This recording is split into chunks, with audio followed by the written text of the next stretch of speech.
Used word सर्वप्रथम है हमारे पास अफोर्डेंस। अच्छा, आप ये समझें जो अफोर्ड वर्ड है ना, ये उससे ही रिलेटेड है कि आप ये अफोर्ड कर सकते हैं या नहीं, लेकिन ये अफोर्डेंस है टेक्नोलॉजी के यूज में। इन the context of language teaching, affordance refers to the potential actions and benefits that a particular technology or tools refers to learners के, यानी कि जो टेक्नोलॉजी यूज हो रही है, जो टूल्स यूज हो रहे हैं, वो लर्नर्स के लिए किस तरह बेनिफिशियल हैं।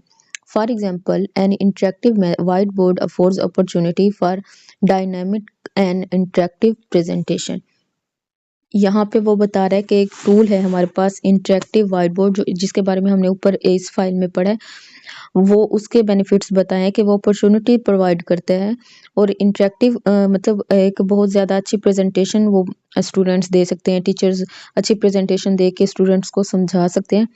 While a language learning app में afford personalised practice and instant feedback. इसी तरह जो लर्निंग ऐप्स हैं वो अफोर्डेबल हैं और इसी तरह वो इंस्टेंट फीडबैक प्रोवाइड कर देती हैं और इससे प्रैक्टिस भी ज़्यादा होती है। Understanding affordances helps educators select the most appropriate technology to enhance learning outcomes and engagement. इसी तरह अफोर्डेंस को समझ के हम जो एजुकेटर्स हैं वो सबसे अच्छा तरीका और सबसे अच्छी टेक्नोलॉजी सिलेक्ट कर सकते हैं ताकि अच्छी लर्निंग हो, उसके आउटकम्स भी अच्छे हों और लर्निंग के दौरान वो सब उसमें इंगेज भी रहें, मतलब ऐसे नहीं कि बोर हो रहे हैं सब। नेक्स्ट है हमारे पास e books and two libraries names. सबसे पहले हम पता होना चाहिए कि ई बुक्स है क्या। An e books also known as electronic book. अच्छा, ये ई बुक जो है ना, ये एब्रीवेशन है इलेक्ट्रॉनिक बुक की। Is a digital version of a printed book. ये प्रिंटेड बुक ही है लेकिन न्यू वर्जन में जो है digital version. It is a digital publication that can be read on various devices. मुख्तलिफ डिवाइसेस पे हम इनको पढ़ सकते हैं, मतलब ये पीडीएफ वगैरह की उस शक्ल में होंगी। ये हो गया ई बुक्स का। बाकी टू लाइब्रेरीज नेम हैं इसके। एक है हमारे पास project Gutenberg provides free access to a vast collection of books. एक इसका ये नाम हो गया, ये हमें काफ़ी सारी बुक्स प्रोवाइड कर सकता है, उसकी एक्सेस भी फ्री है, including classic literature and language resources. Next है हमारे पास Google books offers a comprehensive digital library. इस तरह हम गूगल से भी काफ़ी सारी बुक्स सर्च करके ना रीड कर सकते हैं। Users can search, preview and read books across various subjects including language learning materials.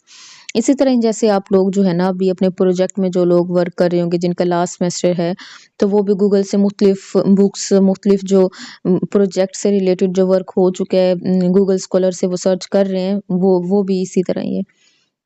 E assessment 3 forms. Electronic assessment ये जो है ना हम पढ़ चुके हैं ऊपर, जो मतलब ऑनलाइन असेसमेंट होगी, उसकी 3 फॉर्म कौन-कौन सी हो सकती हैं, ये ईज़ी है। ऑनलाइन टेस्ट हो गए, जैसे क्विज़ेज़ हो गए, एग्ज़ाम्स हो गए, ई सबमिशन मतलब इलेक्ट्रॉनिक सबमिशन और electronic marking.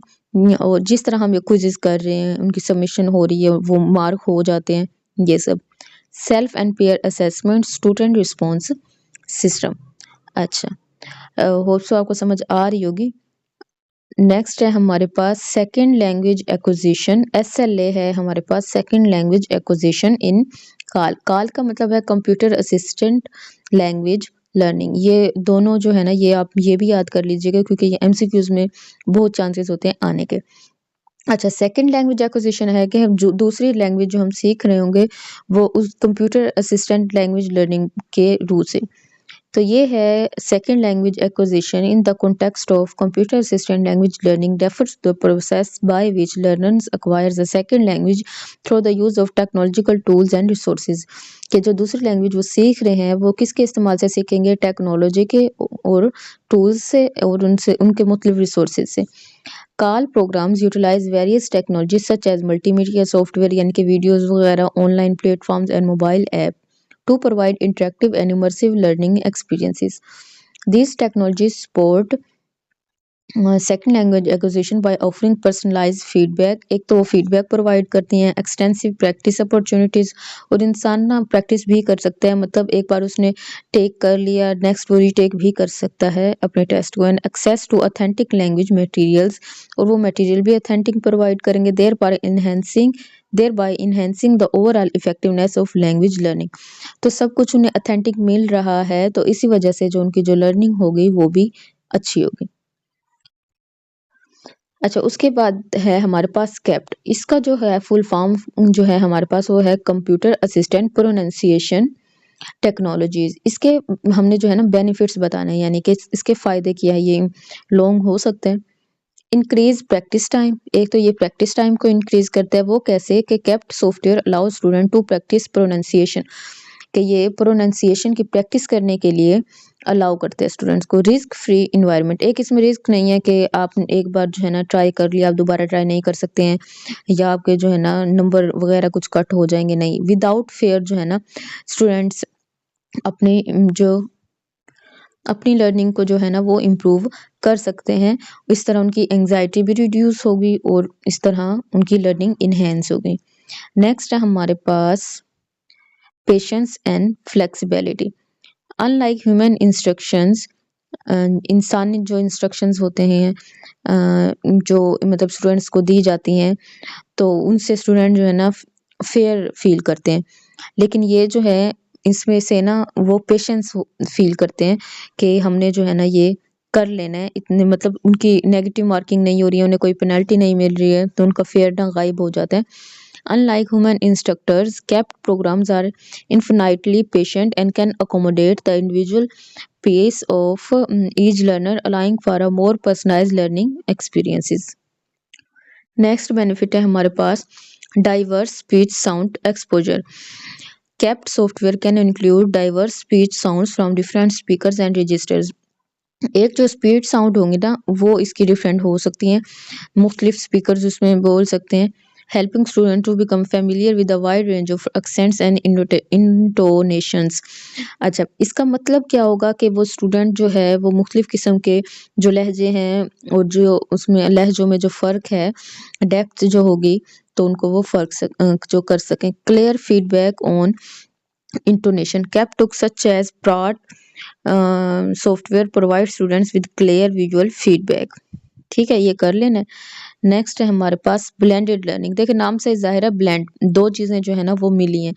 It appropriately conceived developed and deliver. इसका मतलब हम कैसे समझ सकते हैं कि कंसीव हुआ, फिर वो बढ़ा और फिर वो डिलीवर हो गया। सबसे पहले हम देख लेते हैं कि ब्लेंडेड लर्निंग है क्या।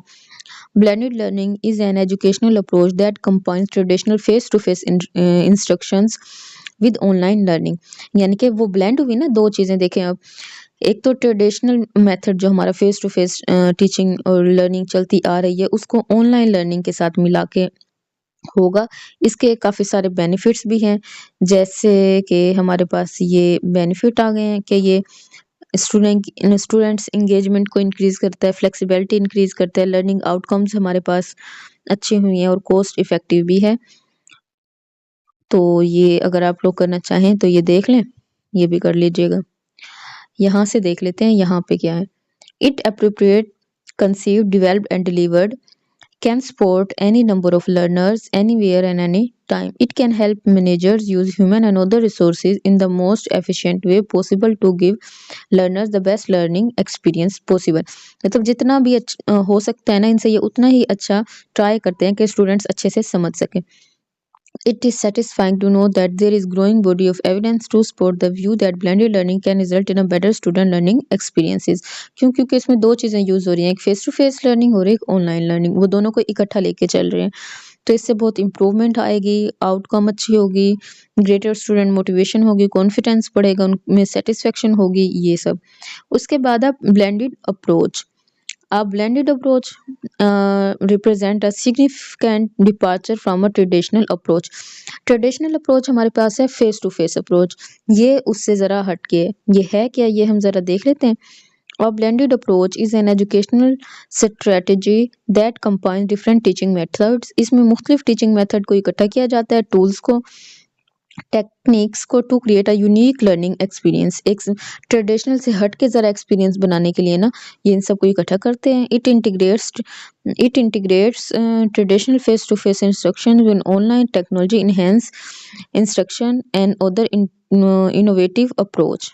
की फीचर्स हैं इसके कि ये कंबाइन करते हैं मेथड को, इंटीग्रेट करते हैं, फ्लेक्सिबल है, ऑटोनॉमी है, पर्सनलाइज्ड है, इसके टाइप्स भी हैं ये आप देख लें।